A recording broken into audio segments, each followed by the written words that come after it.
Tout ce que je veux, c'est d'être avec toi. Tout ce que je veux, c'est d'être avec toi.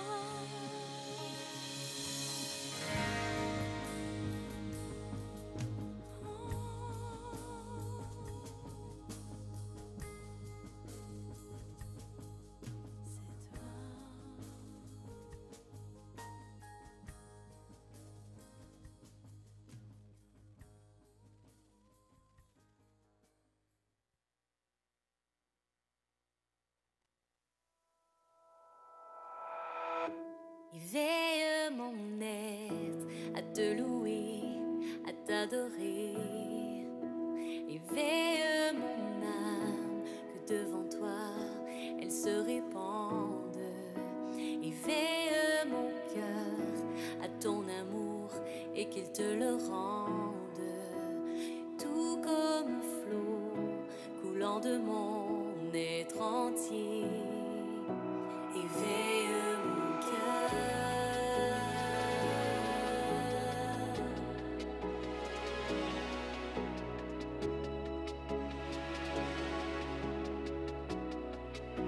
Éveille mon cœur.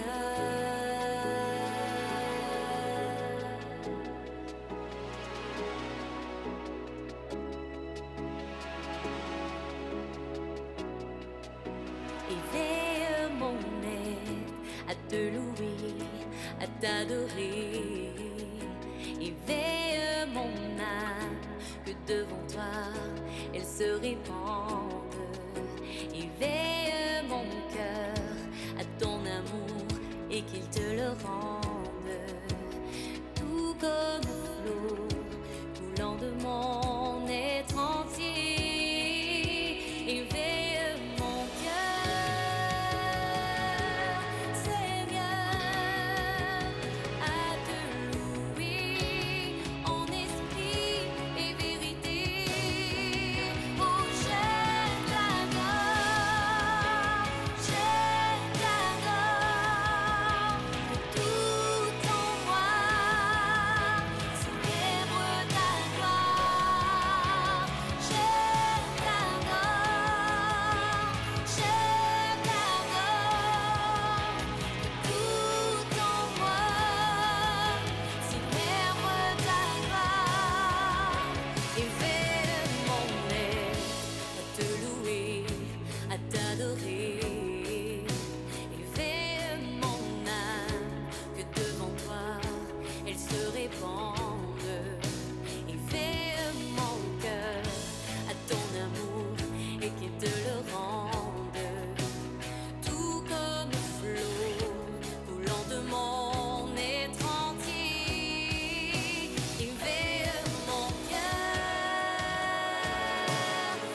je t'adore, que tout en moi célèbre ta gloire. Je Je t'adore, je t'adore, que tout en moi célèbre ta gloire.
je regarde ta sainteté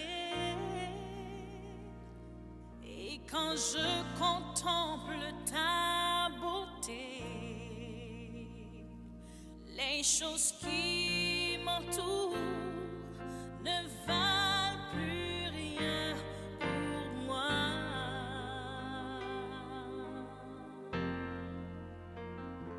Je découvre la joie de te chanter, de déposer ma vie à tes pieds.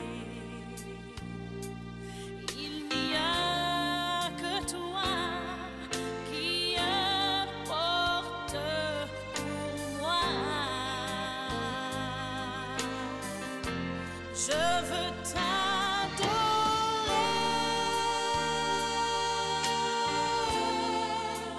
oui t'adorer.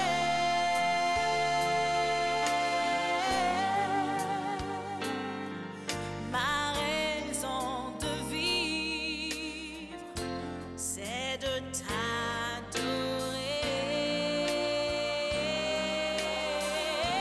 Je veux t'adorer.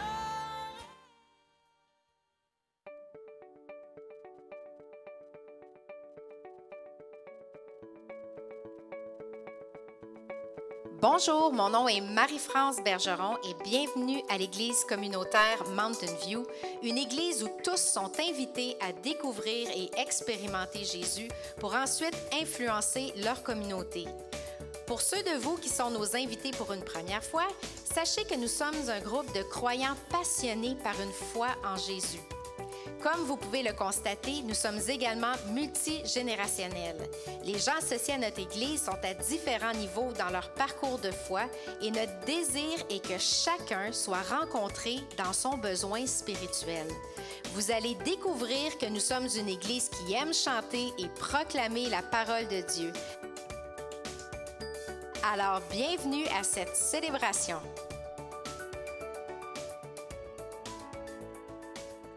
Bonjour et bienvenue à l'église communautaire Mountain View. Comme vous pouvez voir, on a un chanteur de plus ce matin avec nous. C'est sa première comme chantre sur la scène. Mais pour de vrai, j'aimerais qu'on puisse prendre un moment. Je sais qu'il commence à faire froid, je sais qu'il commence à faire plus noir la nuit, plus tôt, mais ça ne nous empêchera pas de louer notre Papa Céleste ce matin. Est-ce que vous êtes d'accord avec moi? Même s'il fait froid, on va bouger un petit peu plus, on va taper des mains, on va se réchauffer, mais il n'y a rien qui va nous empêcher de célébrer et de louer notre Papa Céleste ce matin. Alors, si vous voulez vous lever, on va commencer. Le premier chant, c'est « Tout puissant ». Et puis, je vais vous laisser lire les paroles et les chanter avec nous.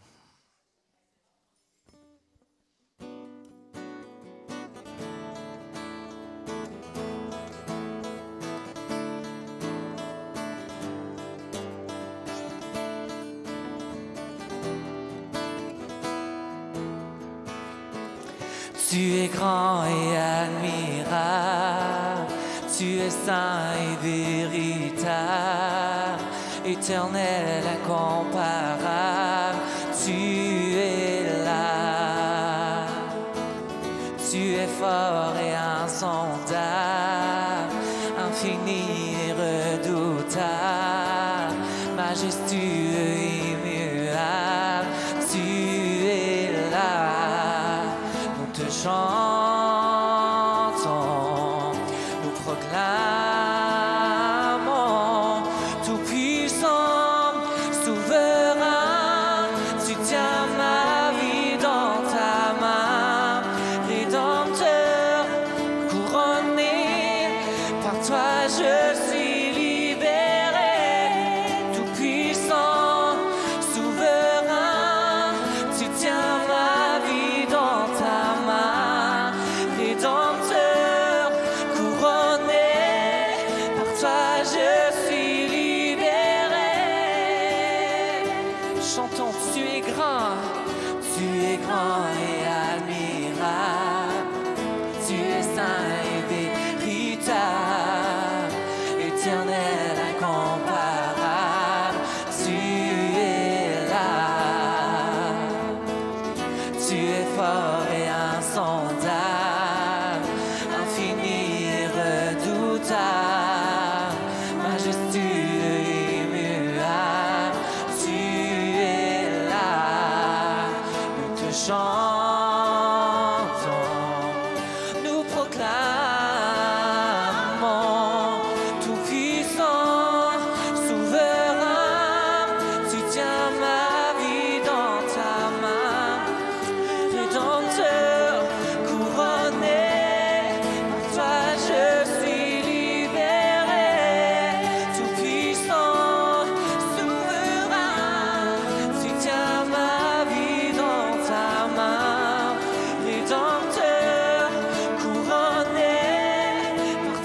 Seigneur, entends nos cris, entends nos cœurs.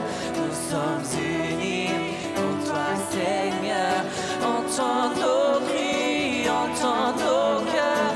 Nous sommes unis pour toi, Seigneur. Entends nos cris, entends nos cœurs. Nous sommes unis pour toi, Seigneur. Tout-puissant, souverain, tu tiens ma vie dans ta main. Rédempteur, couronné, par toi je suis libéré. Tout-puissant, souverain, tu tiens ma vie dans ta main. Rédempteur, couronné, par toi je suis libéré. Par toi je suis libéré. Déclarons-le. Par toi je suis libéré. Par toi je suis libéré. Tout-puissant, souverain, tu tiens ma vie dans ta main. Rédempteur, couronné, par toi je suis libéré.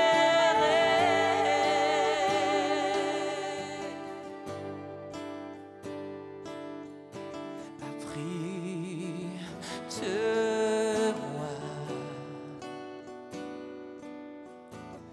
sous tes ailes. Couvre-moi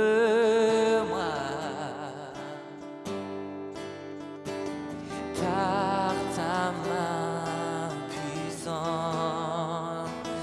Même si les océans se déchaînent, je les traverserai avec toi. Père, tu domines sur les tempêtes.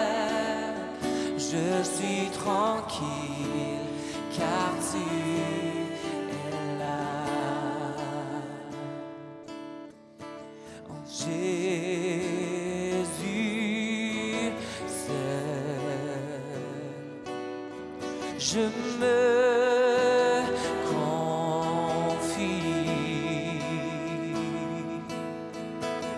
Il me donne force, calme et puissance. Même si les océans se déchaînent, je les traverserai avec toi. Père, tu domines sur les tempêtes. Je suis tranquille car tu es là. Abrite-moi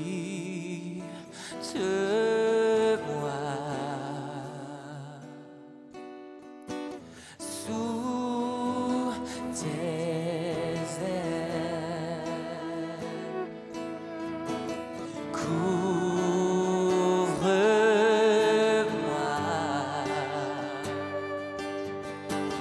par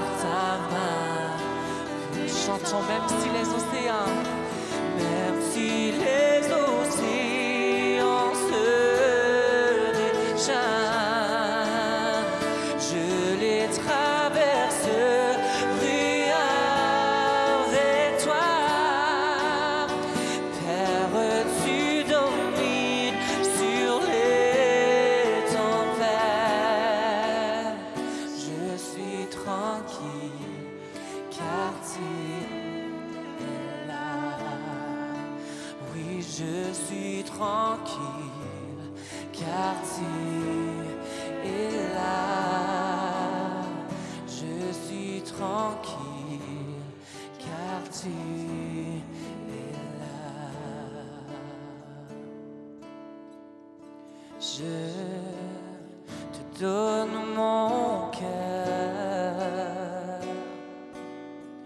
Il ne m'appartient plus. Ce que j'ai de meilleur, tout est pour toi, Jésus. Un parfum de valeur sur toi est répandu. C'est l'offrande de mon cœur. Je suis à toi, Jésus. Prends mon âme, prends mon cœur. Je te donne tout. Chantons, prends ma vie, prends ma vie. Me voici, je te donne tout.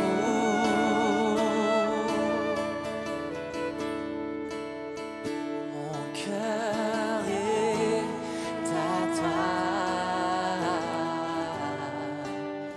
tout à toi.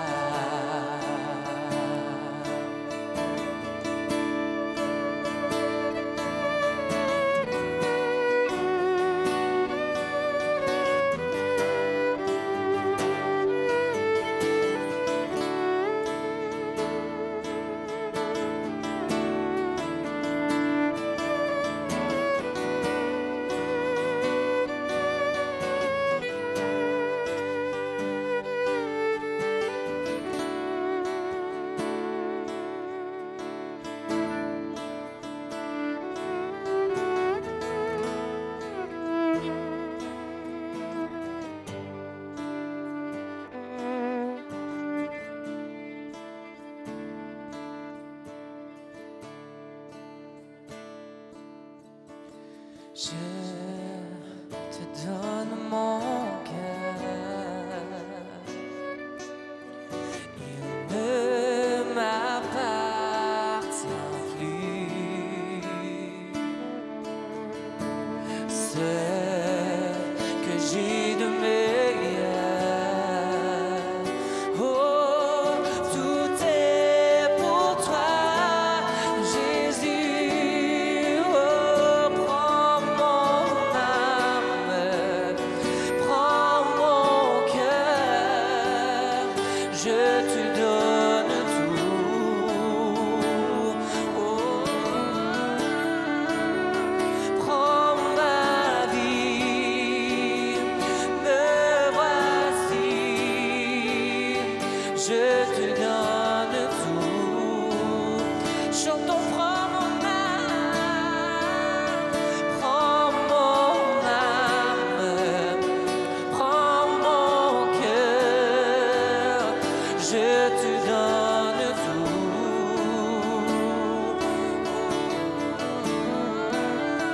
Prends ma vie, me voici, je te donne tout.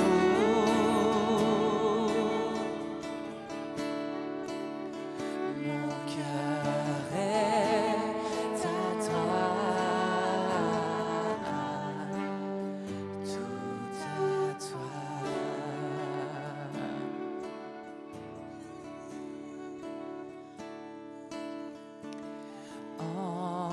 Entre tes mains, j'abandonne tout ce que j'appelle le mien. Oh, ne permets à personne, Seigneur, d'en reprendre bien. Oui, prends tout, Seigneur.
Prends mon corps et prends mon âme, que tout en moi soit à toi.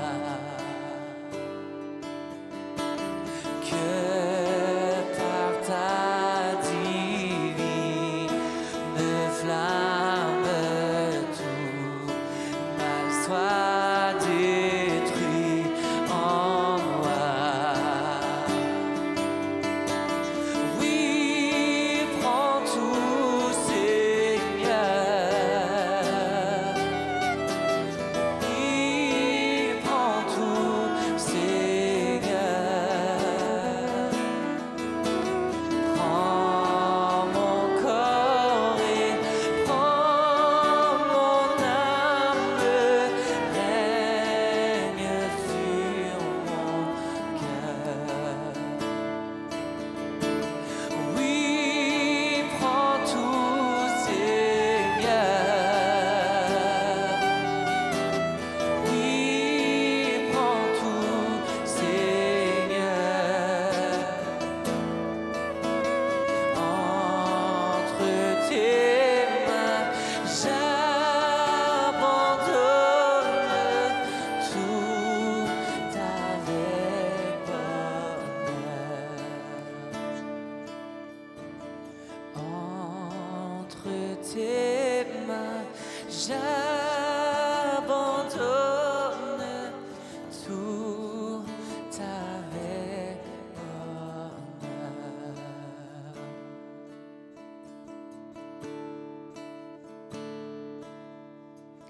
Tu t'es abaissé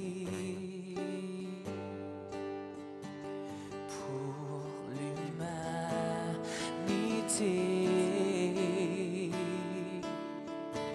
Tu fus humilié et abandonné.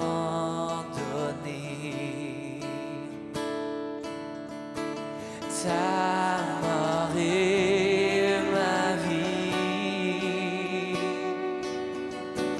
Tu payas le prix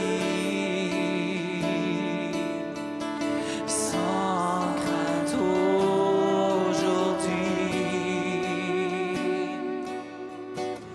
Mon âme s'écrie.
Éprouvé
donne tout. Chantons une dernière fois. Prends mon âme. Oh, prends mon âme, prends mon cœur, je te donne tout. Oh, prends ma vie, me voici, je te donne tout.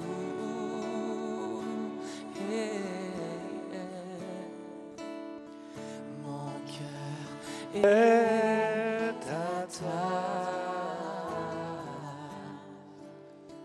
tout à toi. Merci Seigneur Jésus, alléluia. Mon cœur est à toi, tout à toi. Disons-lui encore une fois ce matin comme une prière au Seigneur. Mon cœur est oui, mon cœur est à toi, Seigneur Jésus. Alléluia. Tout à toi. Oui, Seigneur. Prends tout, Seigneur, ce matin. Prends nos cœurs, Seigneur. Alléluia. Nos vies, Seigneur. Tout entre tes mains, Seigneur. Alléluia, alléluia. Merci, Seigneur. Oui, Seigneur, nos cœurs sont à toi ce matin. C'est notre désir, Seigneur, c'est de se tourner vers toi ce matin. Pour te louer, pour t'adorer, pour chercher ta face, chercher, Seigneur, ta sagesse, chercher ta paix, chercher, Seigneur, tout ce que tu es pour nous ce matin, Seigneur. Alléluia, parce que nos cœurs sont à toi, nos pensées sont à toi, nos vies sont à toi, notre temps est à toi, Seigneur. Tout est à toi ce matin, Seigneur. Alléluia, nos vies sont entre tes mains, Seigneur Jésus. Et ce matin, Seigneur, je veux profiter de l'occasion pour qu'on puisse prier ensemble, Seigneur, pour ceux et celles, Seigneur, qui passent par des temps difficiles. Seigneur, dans ce lieu où, Seigneur, des gens qui sont près de nous, qui sont chers à nos yeux, Seigneur. Je prie pour ceux, Seigneur, qui ont passé par des temps de deuil dans les dernières semaines, les derniers mois, Seigneur, qui aujourd'hui encore souffrent dans le silence, Seigneur. Que tu sois leur réconfort, que tu sois leur soutien, que tu sois leur consolateur, Seigneur, encore une fois aujourd'hui. Seigneur, je prie pour ceux qui passent à travers la maladie, Seigneur, qui sont affaiblis dans leur corps, Seigneur, qui sont attaqués de toutes sortes de manières, Seigneur. Je prie, Seigneur. Seigneur, on les remet entre tes mains, Seigneur. Seigneur, on les dépose, Seigneur, à tes pieds, Seigneur Dieu. En tant que famille, Seigneur, on veut les soutenir par nos prières, nos supplications, Seigneur, ce matin. Seigneur, interviens puissamment. Mets ta main guérissante, Seigneur. Relève ceux qui ont besoin d'une touche de toi, Seigneur, ce matin. Je prie pour ceux, Seigneur, qui sont dans une tempête, Seigneur, que eux seuls connaissent, Seigneur Jésus. Qui sont dans le doute, qui sont, Seigneur, dans le questionnement, qui sont dans l'incertitude, Seigneur, qui ont perdu la paix. Seigneur, je prie, Seigneur Dieu, que tu agisses ce matin, Seigneur, que tu interviennes puissamment, Seigneur, que tu sois avec eux, que tu sois leur lumière, Seigneur, dans les ténèbres. Seigneur, que tu éclaires leur chemin, Seigneur Jésus. Et que tu enlèves, Seigneur, tout ce tumulte, Seigneur, autour d'eux, Seigneur, autour de ce qu'ils entendent, de ce qu'ils voient. Seigneur, que tu puisses leur donner une paix surnaturelle, Seigneur, une paix qui vient de toi. Pas une paix qui vient de ce monde, Seigneur, mais une paix qui peut venir seulement de toi. Seigneur, agis puissamment, Seigneur. Et Seigneur, dirige-nous, Seigneur, ce matin à travers ta parole qui va être annoncée dans ce lieu, Seigneur Jésus, que ça puisse être une parole, Seigneur, d'encouragement, une parole, Seigneur, qui va nous faire du bien ce matin, Seigneur. Que nous puissions ressortir d'ici, renouveler, rencontrer, Seigneur. Que nous puissions ressortir d'ici, encourager, Seigneur, à poursuivre notre marche chrétienne avec persévérance et avec foi. Père, je prie pour toutes ces choses ce matin, dans le nom de Jésus. Et tout le monde dit Amen et Amen. Gloire à Dieu. Merci beaucoup, Pasteur André, toute l'équipe. Je vous invite de prendre vos places. Amen. Gloire à Dieu. Tellement content de vous voir ce matin. Hein? C'est pas chaud, hein? On a toute notre petite laine, là. Je vois que les hommes, on a sorti nos vestons. Les femmes ont sorti leur petit foulard. Les mains sont encore froides un petit peu. On est en train de s'habituer à la nouvelle saison qui frappe. Et tranquillement, notre corps va s'habituer, il va s'ajuster et tout ça. Et puis, on va certainement passer à travers. Encore une fois, ce n'est pas la première fois qu'on vit ça, des changements de saison. Et on va s'habituer ce matin et on va continuer d'avancer malgré les difficultés. Vous savez, ce n'est pas grand-chose la météo, hein? Mais ça nous affecte quand même beaucoup. Hein? On n'aime pas ça se lever le matin, là, comme ce matin, le 7 degrés. Là. On est obligé de partir le chauffage dans nos maisons. Ça faisait longtemps qu'on n'avait pas fait ça. Ça sent moins bon. Là.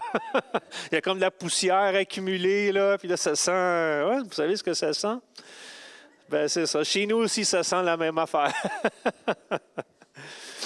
Gloire à Dieu. Ce matin, on est réunis et on est contents et on a vraiment des belles choses qui s'en viennent à l'Église. Et on va avoir des annonces pour vous après la prédication, des bonnes nouvelles qui s'en viennent pour l'Église. Donc, restez jusqu'à la fin, soyez patients. Et ce qu'on veut faire également ce matin, on veut démarrer une nouvelle série de messages. Et c'est une série qui va débuter ce matin avec un message d'introduction. Et c'est tout simplement à partir du texte de Matthieu, chapitre 16, et le verset 13 à 20 qu'on va lire ensemble, si vous voulez bien. Évangile de Matthieu, chapitre 16, verset 13 à 20. Et c'est Jésus. Étant arrivé dans le territoire de Césarée de Philippe, demanda à ses disciples, « Que dit-on que je suis, moi, le Fils de l'homme? » Ils répondirent, « Les uns disent que tu es Jean-Baptiste, les autres Élie, les autres Jérémie ou l'un des prophètes. Et vous, leur dit-il, qui dites-vous que je suis? » Et Simon-Pierre répondit, « Tu es le Christ, le Fils du Dieu vivant. » Et Jésus, reprenant la parole, lui dit, « Tu es heureux, Simon-Pierre, fils de Jonas, car ce ne sont pas la chair et le sang qui t'ont révélé cela, mais c'est mon Père qui est dans les cieux. » Alléluia. Qui dites-vous que je suis? Qui dites-vous que je suis? C'est une question que Jésus pose à ses disciples. Et je ne sais pas si ça vous est déjà arrivé à vous, et certainement que oui. Est-ce que ça vous est déjà arrivé de vous demander ce que les autres pensent de vous? On est-tu curieux, hein? On est curieux, on aimerait ça savoir ce que les autres pensent de nous. Des fois, ça pourrait être encourageant, des fois, ça pourrait être décourageant. Peut-être qu'on a peur aussi de savoir réellement ce que les gens disent de nous. Quand on n'est pas là, qu'est-ce que les gens disent à notre sujet? Qu'est-ce que les gens disent dans notre dos? Hein? Et ça peut être déstabilisant de vouloir oser poser la question. Mais Jésus pose la question, « Qui dites-vous que je suis? » Et cette semaine, alors que j'étais au travail, à un moment donné, je passe tout près du bureau de l'administration. J'avais une question à poser. Et puis, la gestionnaire de notre département me fait venir dans son bureau. Et il m'a dit, justement, Stéphane, je voulais te rencontrer. Ah oui, bien, je dis, en quel honneur vous voulez me rencontrer? Bien, ça va faire bientôt 2 ans que tu travailles pour nous et puis on a une évaluation à faire à ton sujet. OK. Je ne m'attendais pas vraiment à cela, honnêtement. Et puis là, elle me présente une feuille et puis sur cette feuille-là, il y avait des questions. Hein, des questions sur comment tu t'évalues. Hein? Comment tu t'évalues, toi, par rapport au service à la clientèle, par rapport aux méthodes de travail, santé, sécurité, par rapport à ton attitude, par rapport à ta ponctualité. Il y avait différents types de questions comme ça. Et puis, je devais m'auto-évaluer, je devais remplir ce questionnaire-là pour moi-même. Et par la suite, je devais rencontrer ma gestionnaire pour vérifier, comparer avec elle comment elle me percevait de l'autre côté. Donc, elle a dit, est-ce que tu veux qu'on fasse ça tout de suite? Mais j'ai dit, là, quand J'étais un petit peu ébranlé sur le coup. J'ai dit, bien, écoutez, je vais prendre connaissance du document là, chez moi, puis demain, je vais remplir ça à la maison et demain, on va se rencontrer à ce sujet-là. Donc, je quitte le bureau avec ma feuille et puis là, j'arrive à la pause du souper. Et là, pendant mes quelques minutes de libre que j'avais après le repas, j'ai décidé de commencer à lire les questions. Finalement, ce n'était pas si compliqué que ça. Il y avait peut-être 7 ou 8 questions que je devais m'auto-évaluer. Et puis, là, je me disais, je rencontre tous les critères qui sont là. Selon moi, j'atteins tous les objectifs de tout ça. Donc, j'avais le choix entre 1, 2, 3 ou 4. Là, 1, j'étais vraiment pas bon. 2, des choses à améliorer. 3, je rencontre les critères demandés. Et 4, je suis au-delà de la moyenne. Donc, j'avais envie de me mettre des 4 partout, mais j'ai dit, je ne vais quand même pas mettre des 4 partout. Je vais avoir l'air prétentieux. Donc, j'ai coché 3 partout. J'ai dit, bon, je pense que je fais bon employé. Je rencontre tous les critères qui sont demandés et tout ça. Donc, je coche 3 partout. Puis, je me dis, bon, OK, ça a pris 2 minutes. J'avais rempli le formulaire. Donc, après la pause, je vais rencontrer ma gestionnaire. Je dis, finalement, au souper, j'ai eu le temps de compléter le formulaire. Elle dit, ah bon, d'accord, ben assis-toi, on va regarder ça ensemble. Là. Fait que, c'est pas, OK, j'ai pas beaucoup de temps, là. Il me reste 15 minutes, là, puis après ça, il faut que je retourne travailler. Non, on va prendre le temps qu'il faut. Et on commence à me poser, on révise ensemble chacune des questions. Puis là, on m'a dit, quelle note que tu t'es donnée? Ben 3, tu sais. OK, explique-moi pourquoi. Oh non, pas ça, là.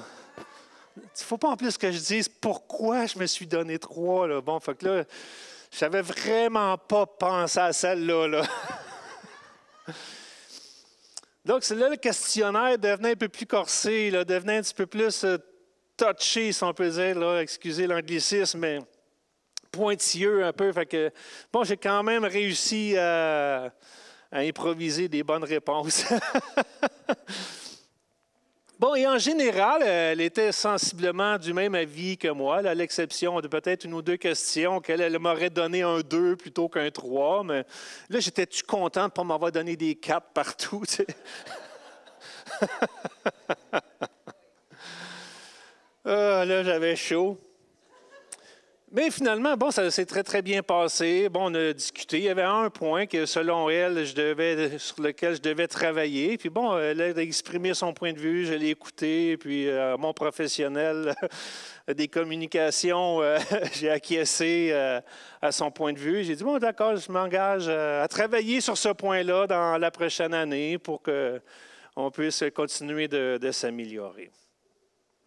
Mais quel inconfort! Que de se faire poser cette question-là. C'est comme si j'étais face à mes patrons et que je leur demandais « Qui dites-vous que je suis? » Parce que moi, je peux avoir une opinion de moi-même, et c'est normal, je me connais, je sais qui je suis, mais ce que les autres pensent de moi peut être différent de ce que moi je pense de moi-même, n'est-ce pas? Et ça, tout est une question de perspective. Ça dépend. Moi, je sais qui je suis et je me connais, mais les autres peuvent avoir des opinions différentes. Parce que tout est une question de perspective.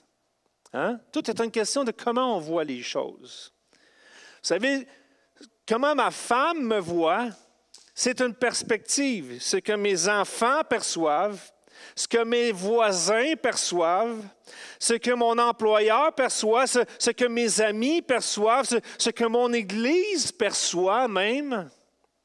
Ce sont tous des perspectives, et une perspective, c'est la vue que nous avons d'un endroit déterminé par définition. Votre perspective, c'est une manière de voir les choses, ce n'est pas la chose en tant que telle. Est-ce que vous me suivez? La manière que vous percevez une chose peut être différente d'une personne à l'autre. Si je vous demande ce matin, qu'est-ce que vous dites à propos de l'Église communautaire Mountain View, et si je pose la question à tous ceux qui sont ici, vous allez avoir chacun un point de vue, vous allez avoir chacun une perspective de décrire comment est l'Église communautaire Mountain View, mais ce qui fait, ça ne fait pas en sorte que nous savons exactement ce qu'elle est. C'est un ensemble de tout qui détermine vraiment la réalité des choses. Donc, qui dites-vous que je suis? C'est ce que Jésus pose comme question ce matin. Ce matin, j'aimerais que nous puissions réaliser ensemble que la manière dont vous répondez à cette question dépend du genre de relation que vous avez avec Jésus.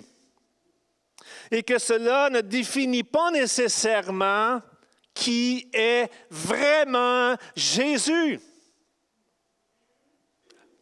Vous me suivez?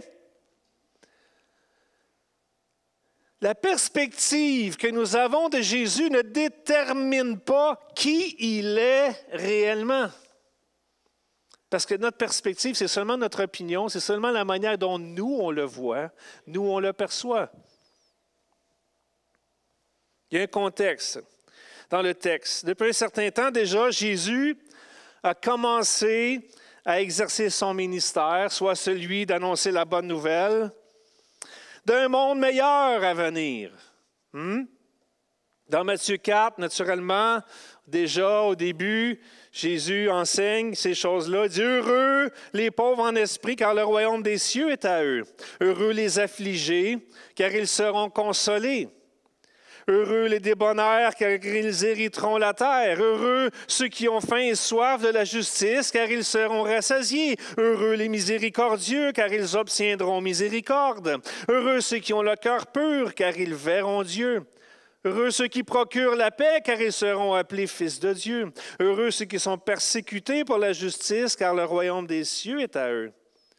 Heureux serez-vous lorsqu'on vous outragera, qu'on vous persécutera et qu'on aura dit des faussetés à votre sujet et toutes sortes de mal à cause de moi. Réjouissez-vous et soyez dans l'allégresse parce que votre récompense sera grande dans les cieux, car c'est ainsi qu'on a persécuté les prophètes qui ont été avant vous. Donc Jésus est là, puis il annonce une bonne nouvelle d'un monde meilleur. Il dit « Heureux serez-vous ». Vous allez être heureux. Jésus est venu pour apporter un changement, une révolution dans la société dans laquelle il vivait à cette époque-là.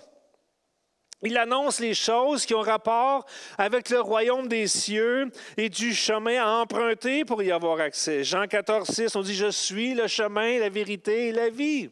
Nul ne vient au Père que par moi. » Jésus annonce des bonnes nouvelles, des bonnes choses.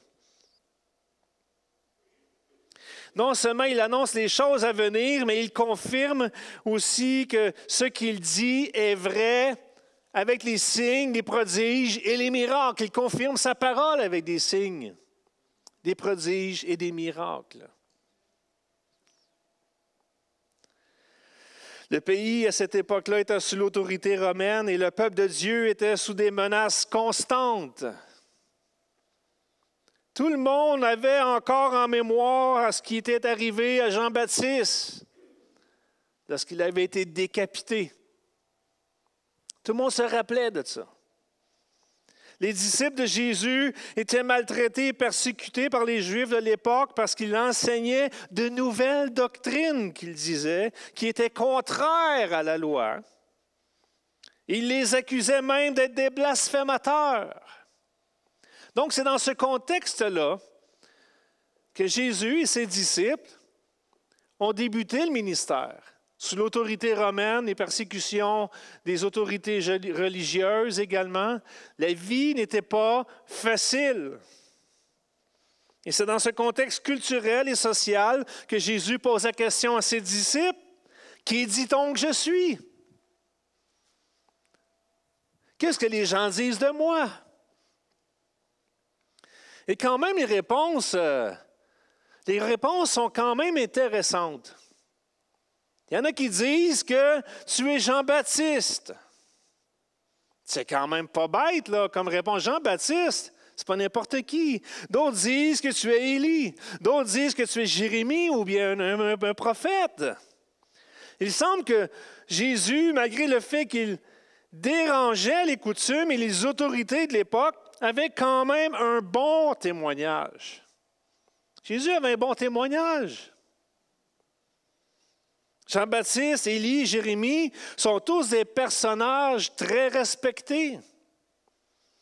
Jean-Baptiste était très estimé, car tous considéraient Jean-Baptiste comme un prophète. Dans Matthieu 21, 26, nous dit cela. Dans Jean chapitre 5, verset 35, Jésus parle de Jean disant « Jean était la lampe qui brûle et qui luit, et vous avez voulu vous réjouir 1 heure à sa lumière. » Jean-Baptiste était quelqu'un de respecté. Élie est celui qui devait précéder l'arrivée du Messie. Et Jérémie était un des prophètes les plus considérés en Israël. Donc les gens, malgré le contexte n'était pas facile, les gens avaient quand même une bonne opinion au sujet de Jésus. C'était pas un mauvais garçon. Mais même si les gens ont une bonne opinion à votre sujet, ne détermine pas nécessairement qui vous êtes vraiment. Hein? Les gens peuvent dire plein de bonnes choses également à votre sujet, pas seulement des choses négatives. Même des choses positives sont une perspective. Parfois, j'entends des gens dire à mon sujet, au travail, « Oh, comment je suis doux et comment je suis patient. » Ha, ha!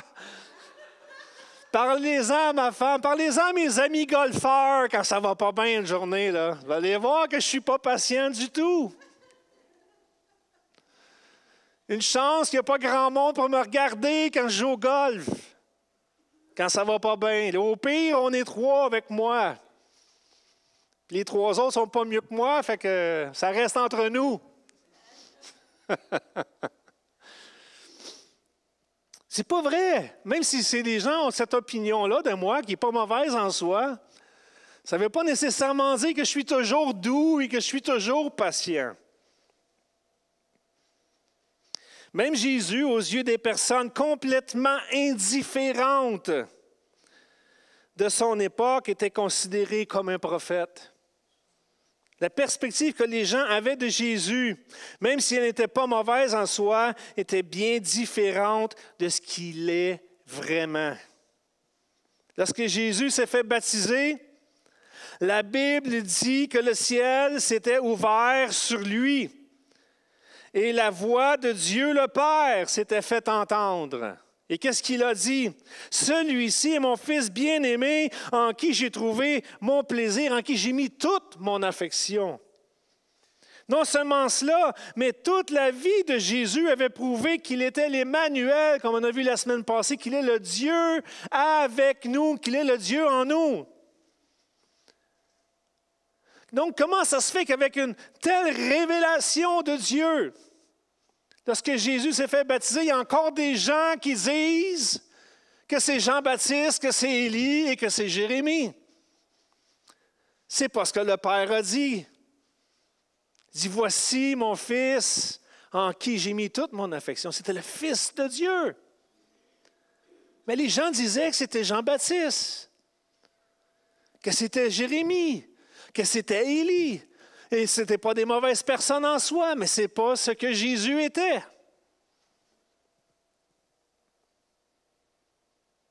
Et vous, qui dites-vous que je suis? Qui dites-vous que je suis? La question devient un peu plus directe. Parce que là, Jésus demande à ses disciples, qu'est-ce que les autres, là, que dit-on de moi? Là? Qu'est-ce que les autres disent à mon sujet? Donc, ils ont une certaine forme de réponse, une certaine forme de perspective. Ils ont une vue, une certaine définition de qui est Jésus. Mais vous, là, qui dites-vous que je suis? Et là, il s'adresse à ses disciples. C'est les personnes qui sont le plus près de lui, son cercle rapproché. Pas les gens à l'extérieur, là, pas les religieux de l'époque, pas les autorités romaines, puis pas la société en général. Là, Jésus s'adresse à un autre public, là, il s'adresse à ceux qui sont près de lui, à ses disciples, là, à ceux avec qui il a marché sur cette terre, à ceux qui ont été témoins de ses miracles, à ceux qui ont été témoins de sa sagesse, de ses enseignements. C'est plus précis, le cercle est rapproché. Les gens dans la société, en général, ont une perspective et des opinions diverses à propos de Jésus. Si on irait aujourd'hui faire un sondage à l'extérieur, on demanderait aux gens, « Qui dites-vous que Jésus est? » On aurait toutes sortes de réponses. La plupart, même s'ils ne sont pas croyants, ne peuvent pas nier le fait que Jésus existe. Parce que c'est prouvé. Historiquement, c'est prouvé que Jésus a existé. Donc, ils ne peuvent pas le nier. Donc, certains diront que c'était un homme qui faisait le bien. D'autres diront qu'il était un réformateur, qu'il a réformé la religion, la société. D'autres diront qu'il est le fondateur de la religion chrétienne. D'autres diront que c'était un homme avec de bonnes valeurs morales. Mais toi, ce matin, qui dis être chrétien, qui lit la Bible, qui pratique la prière et fréquente une communauté chrétienne, peu importe quelle qu'elle soit, que dis-tu de Jésus? Jésus pose la question à ses disciples. Qui dites-vous que je suis? Les disciples sont ceux, comme je disais tantôt, qui sont les plus proches de lui. Ils sont témoins de chacune de ses paroles, de ses actions. Ils nous ont laissé une bonne partie des Écritures du Nouveau Testament. Ils ont même laissé un héritage que nous avons encore aujourd'hui lorsque nous lisons la parole de Dieu. C'est ces disciples en particulier qui ont écrit les livres du Nouveau Testament. Et Pierre a répondu, « Tu es le Christ, le Fils du Dieu vivant. » Wow! Jésus, reprenant la parole, il lui dit, « Tu es heureux, Simon, fils de Jonas, car ce ne sont pas la chair et le sang qui t'ont révélé cela, mais c'est mon Père qui est dans les cieux. » Pierre, tu as reçu une révélation, parce que ce n'est pas la chair et le sang qui pouvaient te montrer ces choses-là, te dire ces choses-là. Même si Pierre avec Jacques et Jean, on s'entend, lorsqu'on lit les Écritures, on voit qu'il y a un petit peu ses trois amis avec lesquels il passe le plus de temps, qui l'accompagnent un peu partout dans son ministère, Pierre, Jean et Jacques. Pierre était l'un de ceux-là, un des disciples qui était le plus proche de Jésus, qui pouvait avoir la meilleure perspective de qui est Jésus, n'arrivait pas à trouver la bonne réponse par ses propres forces. Jésus a dit à Pierre, « Ce n'est pas la chair et le sang qui t'ont révélé ces choses-là. C'est pas parce que tu m'as vu aller, c'est pas parce que tu m'as entendu parler, c'est pas parce que tu as vu les miracles que j'ai faits que tu as répondu ces choses-là, que tu as donné la réponse qu'il fallait. C'est parce que le Père te l'a révélé. » Jésus dit, c'est par révélation du Père que tu as été en mesure de bien définir qui je suis. Comprenez-vous ce matin que même si vous savez beaucoup de choses à propos de Jésus, que la plupart des gens qui sont autour de nous, vous n'arriverez pas à définir qui est Jésus à moins que vous ayez une révélation du Père. Aussi longtemps qu'on n'a pas une révélation du Père pour définir exactement qui est Jésus, votre opinion de Jésus sera toujours une perspective. une perspective, comme parmi tant d'autres.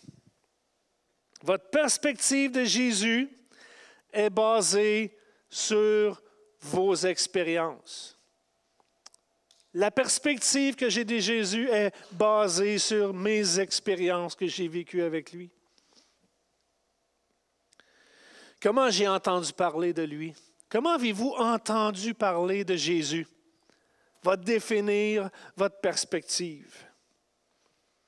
Est-ce que vous avez entendu parler de Jésus alors que vous étiez tout petit, toute petite, à l'école du dimanche? Vous avez entendu parler de Jésus? Peut-être que c'est des amis qui vous ont parlé de Jésus. Peut-être que vous avez entendu parler de Jésus à la télé ou sur Internet, dans les médias en général. Vous avez déjà vu un film de Jésus?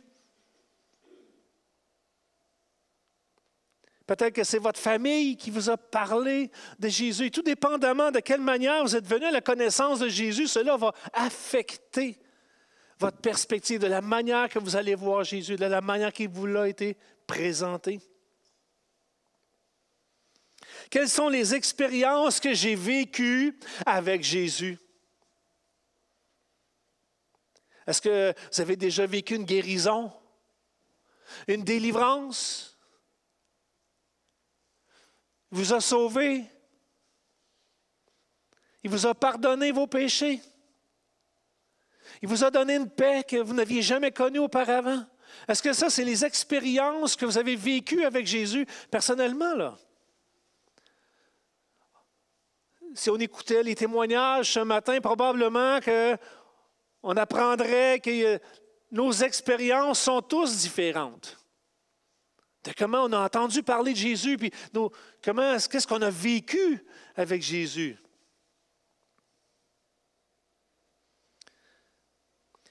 Il se peut que vous ayez une opinion un peu ou beaucoup différente de la mienne.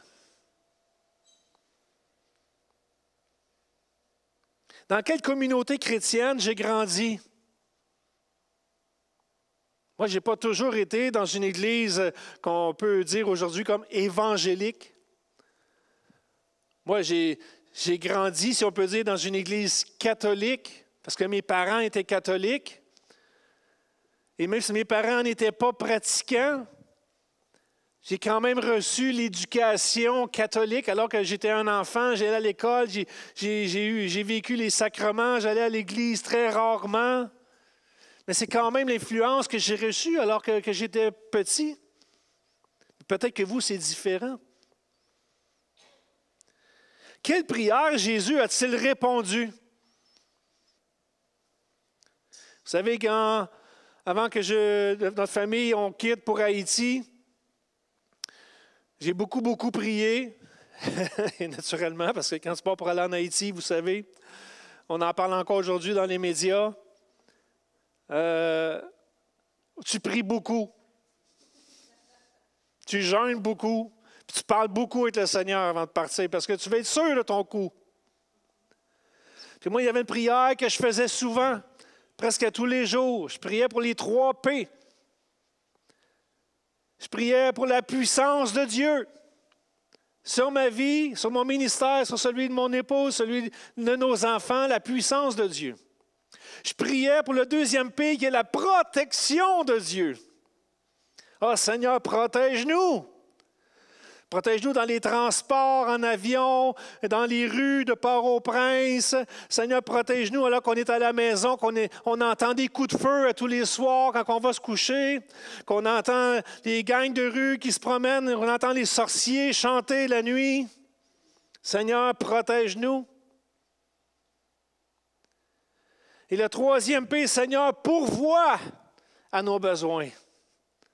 Seigneur, on a besoin d'une maison, on a besoin de nourriture, on avait besoin de l'école pour les enfants, on avait un paquet de besoins. Il fallait que Dieu pourvoie à nos besoins.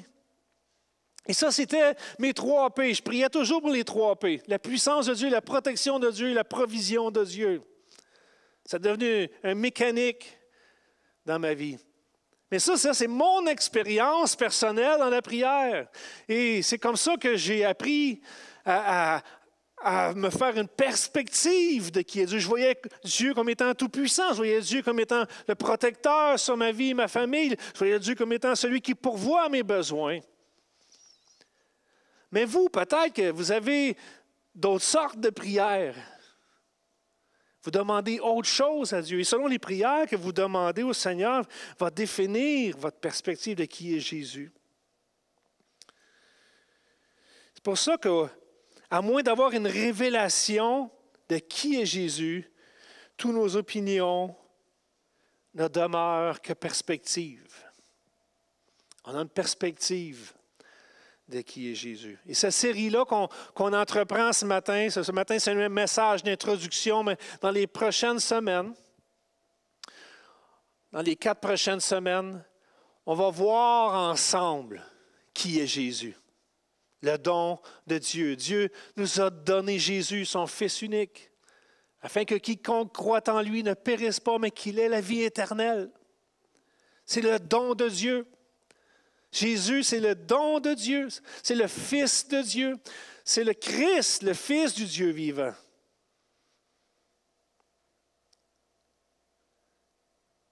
C'est par révélation qu'on doit apprendre à connaître Jésus comme il est vraiment. Et la seule bonne réponse est venue de Pierre, qui par révélation a dit que Jésus est le Christ, le Fils du Dieu vivant. Christ qui vient du mot grec Christos. Et je vais inviter André à s'approcher tranquillement pour m'accompagner pour la conclusion. Qui vient du mot Christos, qui signifie Messie, qui signifie le Sauveur, le Fils de Dieu, le oint de l'Éternel. Le oint, c'est la personne qui a été choisie. Donc, dans les 4 prochaines semaines, on va définir ensemble qui est le Christ, le Fils du Dieu vivant, le don du Père pour l'humanité.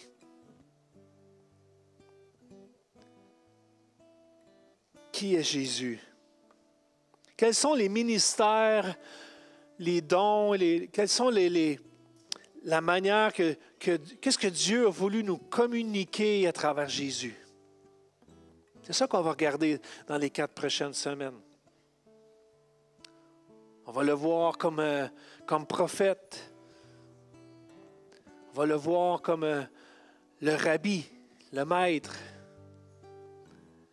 Et il y a d'autres sujets comme ça qui vont définir vraiment qui est Jésus. Et notre prière en tant qu'équipe pastorale, c'est qu'à travers cette série, que nous puissions non seulement juste avoir une perspective de qui est Jésus, mais qu'on puisse découvrir qui est Jésus. Qu'est-ce qu'il a fait pour nous? C'était quoi sa mission? C'était quoi l'œuvre qu'il était venu pour accomplir envers nous? Quels sont les services, les ministères qu'il a exercés? Le pasteur, le bon berger. Et toutes sortes de sujets comme ceux-là qu'on va étudier, qu'on va scruter ensemble dans les Écritures. Et je pense que c'est une série que vous ne voulez pas manquer. Manquez pas ça. Soyez là. Si vous ne pouvez pas être là, écoutez en ligne lorsque la diffusion sera mise en ligne. Ne manquez pas un message de cette série. C'est une série importante qui va venir nous aider à avoir la révélation du Père. La révélation de qui est le Christ, le Fils du Dieu vivant. Seigneur, viens te révéler à nous ce matin, Seigneur. On a besoin d'une révélation fraîche, Seigneur, de qui tu es, Seigneur. Seigneur, on ne peut pas se contenter juste d'avoir une idée, juste d'avoir une perspective, juste de se laisser influencer par ce qui nous environne, par ce qui est véhiculé comme information à droite et à gauche. Aujourd'hui, nous vivons dans une société d'informations de toutes sortes, fondées et non fondées. Et les gens se forment une idée à travers tout ce qui est véhiculé aujourd'hui autour de nous, Seigneur, et on oublie, Seigneur, que c'est toi seul qui peux nous révéler qui est Jésus, qui peut ouvrir nos yeux, qui peut ouvrir notre cœur, que nous puissions te voir, Seigneur, comme que tu es, tel que tu es, Seigneur Jésus. Alors, Seigneur, je prie, Seigneur, qu'à partir de maintenant, Seigneur, pour les semaines à venir, Seigneur, qu'on puisse disposer nos cœurs ensemble à écouter et à entendre ce que tu veux dire à l'Église. Que l'Esprit parle, Seigneur, à nos cœurs. Et que notre foi, et, Seigneur, que notre opinion, que la manière dont nous voyons Jésus soit fondée sur ta parole, Seigneur, soit fondée sur la révélation de ta parole, par la puissance de ton esprit. Seigneur, c'est ce que nous prions ce matin. Au nom de Jésus. Amen et amen. Est-ce qu'on peut se lever ensemble et on va chanter ce dernier chant avec Pasteur André. Alléluia. Et alors qu'on va chanter, parlez au Seigneur. Dites, Seigneur, révèle-moi vraiment qui tu es.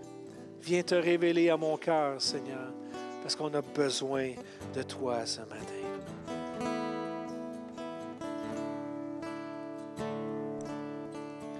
Tu t'es abaissé pour l'humanité. Tu fus humilié et abandonné.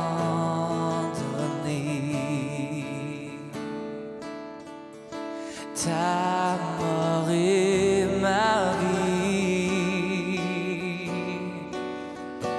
Tu payas le prix sans crainte aujourd'hui. Mon âme s'écrie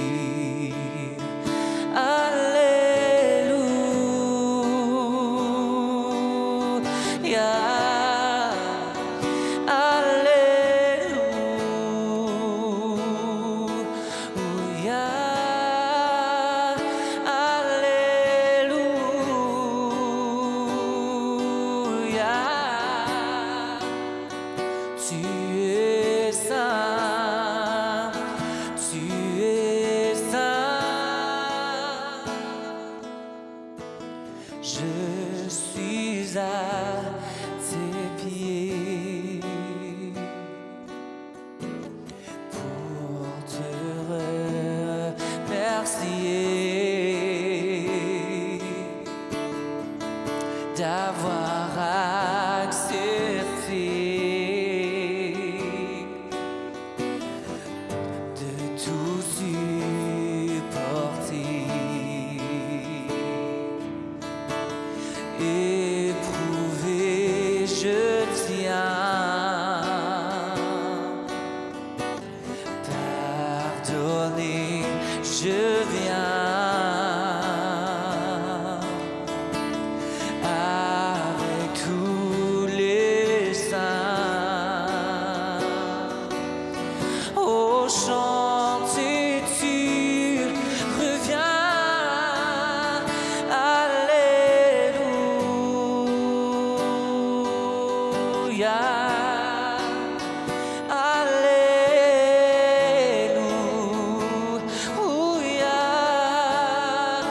Chantons Alléluia.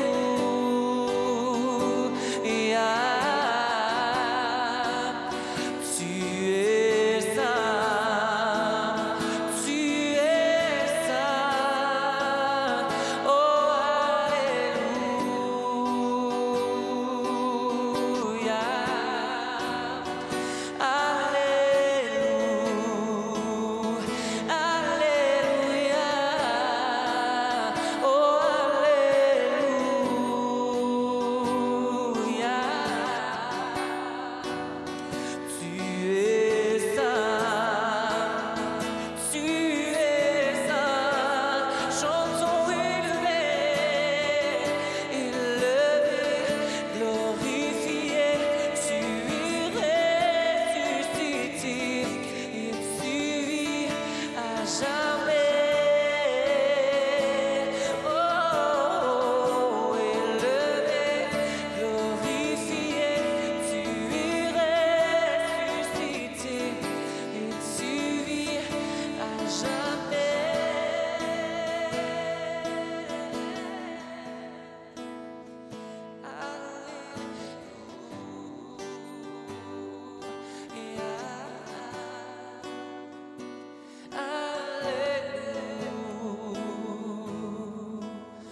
chantons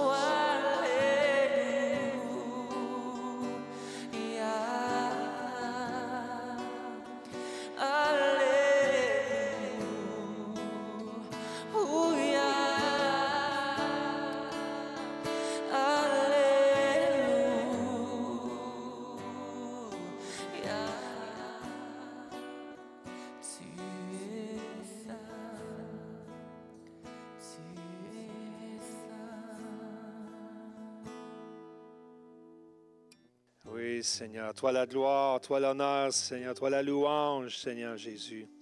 Alléluia, Seigneur. Nous te disons merci ce matin.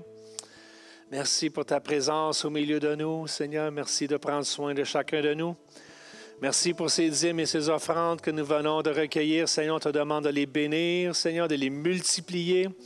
Seigneur, qu'il ne manque de rien, Seigneur, dans ta maison. Que ton nom puisse continuer d'être proclamé ici et partout à travers cette nation. Et Seigneur, nous te donnons la gloire au nom puissant de Jésus. Amen et Amen. Alléluia. Juste deux petites annonces en passant concernant, vous savez, ça fait déjà quelques mois que nous sommes à la recherche d'un pasteur coordonnateur. Et la semaine prochaine, on va avoir une bonne nouvelle à vous annoncer. Donc, soyez là, c'est une surprise. On va avoir vraiment quelqu'un à vous présenter et je crois que vous allez être très, très, très bénis. En tout cas, nous, on l'est de notre côté, là. Donc, on garde le punch et la surprise pour la semaine prochaine. Donc, soyez là, invitez vos amis et gardez ça en prière. Merci, Seigneur. Et deuxième chose, peut-être juste vous mentionner qu'à partir de la semaine prochaine, même cette semaine, on avait commencé, bien, ce n'était pas très, très publicisé encore, mais on veut ouvrir la salle de conférence derrière, ici, là, le bureau des pasteurs en arrière, pour de temps de prière avant la réunion, pour ceux qui le veulent, pour ceux qui le peuvent. Là, ce n'est pas une obligation. Sentez-vous bien à l'aise. Si vous préférez rester ici, juste profiter du temps avec vos frères, vos sœurs dans le Seigneur, c'est OK, c'est correct. Là. On ne met pas de pression sur personne. C'est juste que si vous avez à cœur de juste venir prier avant la réunion, pour vous préparer à recevoir, à louer le Seigneur et à recevoir sa parole, pour venir intercéder pour la louange, pour la prédication, pour nos enfants. On veut prendre un temps où on va venir comme intercéder pour notre réunion. On veut voir Dieu agir au milieu de nous. Amen. Donc, si vous avez à cœur de venir prier, vous êtes les bienvenus à partir de 9h30 jusqu'à 10h moins 5 environ. On va ouvrir la salle de prière, la salle de conférence. Venez vous joindre à nous et on va vous diriger là-dedans avec Pasteur Christian, moi-même et l'équipe pastorale. On va être là et on va diriger ce temps de prière et d'intercession ensemble. Donc, soyez le bienvenu. Si jamais vous voulez vous joindre à nous, ça va nous faire plaisir de prier ensemble pour la réunion qu'on va avoir. Amen. Que Dieu vous bénisse abondamment. Saluez-vous les uns les autres. Amen. Gloire à Dieu. Passez une bonne semaine.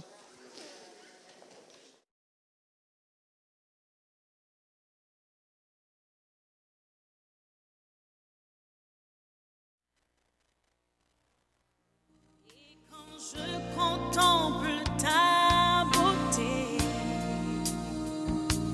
les choses qui m'entourent ne valent plus rien pour moi.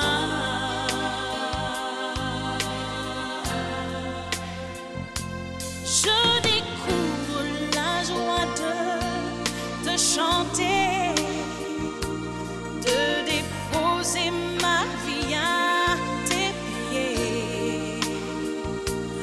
Il n'y a que toi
Dans son amour, Dieu le Père envoya son Fils Jésus pour accorder la lumière à tous ceux qui sont perdus.